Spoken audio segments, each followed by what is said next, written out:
All right, today we're going to take a look at Bloom's taxonomy.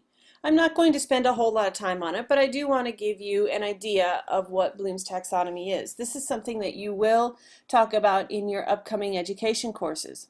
But Bloom's taxonomy is a method of developing questions, lesson planning that goes from basic knowledge all the way up to something that is more difficult in evaluation. So we start at the knowledge level. Knowledge level is always first. Talk knowledge, we're going to talk about just learning a definition of a word.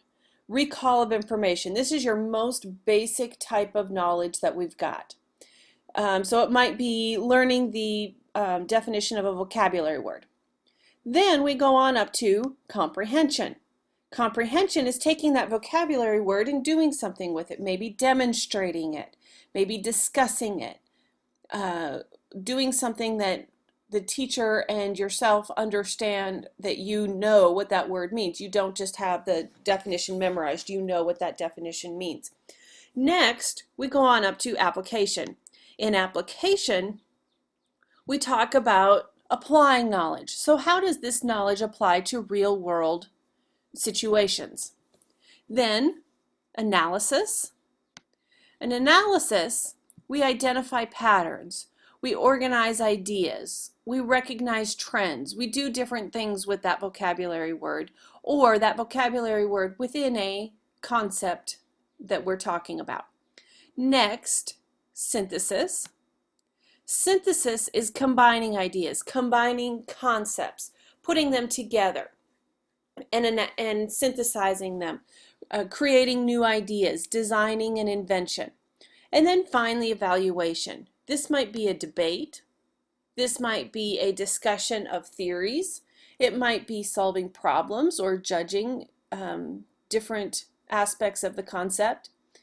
But we go from the bottom of knowledge all the way on up to the top with evaluation. All grade levels will have all areas of Bloom's taxonomy. So K through 12, all content areas, all of your lessons should look something like where you're getting starting at the easy level of knowledge and getting more difficult. So how does this apply to the website or the technology that we're using? There is a digital Bloom's taxonomy.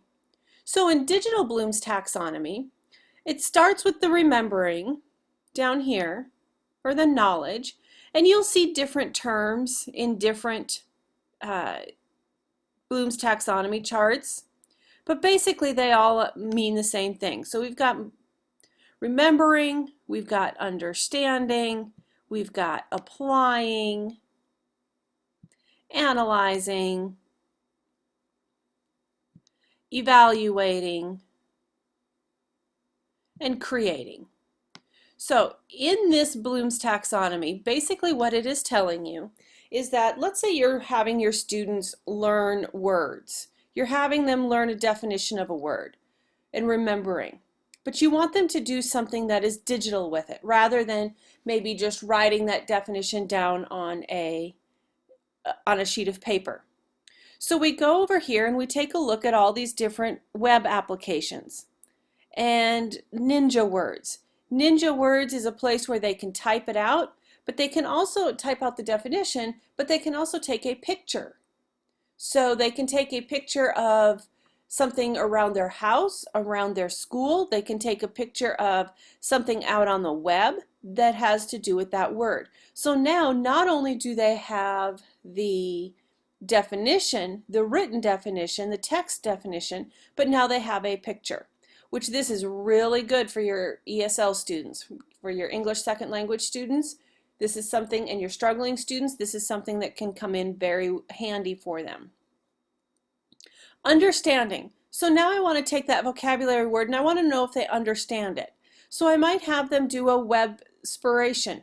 This is taking the vocabulary words and doing something with them, putting them together in sentences, putting them together with other information. Next, I might have them apply. So we might look at Wikipedia. Wikipedia is one that have used quite a bit.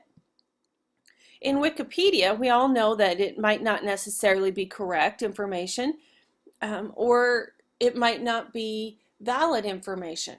But my students, if they remember and they understand the concepts and they remember and understand the vocabulary terms, if they read a Wikipedia page, they will be able to know if the information is correct or not.